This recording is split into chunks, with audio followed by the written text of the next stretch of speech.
В студии ЧГТРК «Грозный» собрались руководители и сотрудники СМИ республики. Начиная совещание с приветственным словом выступил помощник главы региона, министр по национальной политике, внешним связям, печати и информации Ахмед Дудаев. Он отметил, что нужно усилить работу по освещению наиболее актуальных тем, таких как СВО, год истории и развитие технологий искусственного интеллекта.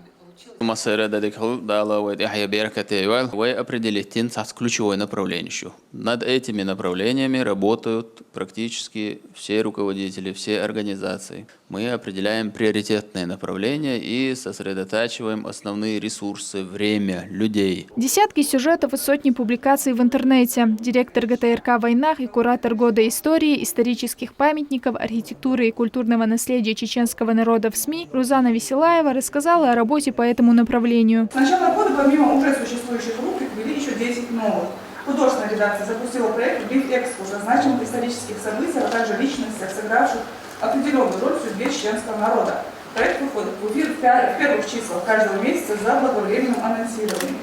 Также в первом квартале запускается новый проект «Гейнер Ази» под авторством Раисы Садаевой. Будет проводиться видеосвязь с представителями этнических чеченцев, проживающих в странах Ближнего Востока и Европы.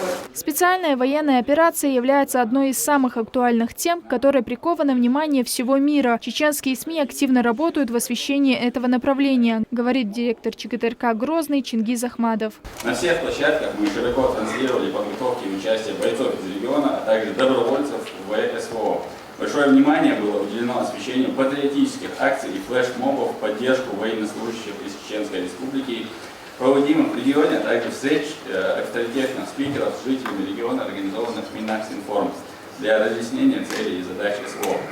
Телерадиокомпаниями Чеченской Республики на регулярной основе проводится ток-шоу. Это «Резонанс», «Объективы» и «Точки опоры» на ЧГТРК «Грозный», актуальная тема на ГТРК «Войнах», участники которых дают исчерпывающие разъяснения по теме спецоперации. С докладом о проделанной работе по внедрению инструментов искусственного интеллекта в работу Миннацинформ и СМИ региона выступил советник министра Чеченской Республики по национальной политике, внешним связям, печати и информации Ислам Тикаев. Один из основных акцентов был сделан на повышение квалификации сотрудников через проведение обучающих семинаров и мастер-классов по применению ИИ в сфере СМИ.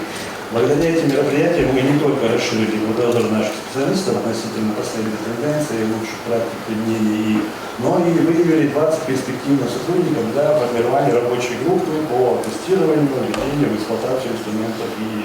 В ходе совещания Ахмед Дудаев отметил, что начало 2024 года для региона выдалось насыщенным на события, а значит, работы прибавилось и у сотрудников СМИ. Отличившихся работников Миннацинформа и журналистов министр наградил благодарственными письмами, а директор ЧГТРК «Грозный» Чингиз Ахмадов получил награду «Орден Дружбы» от главы Донецкой Народной Республики.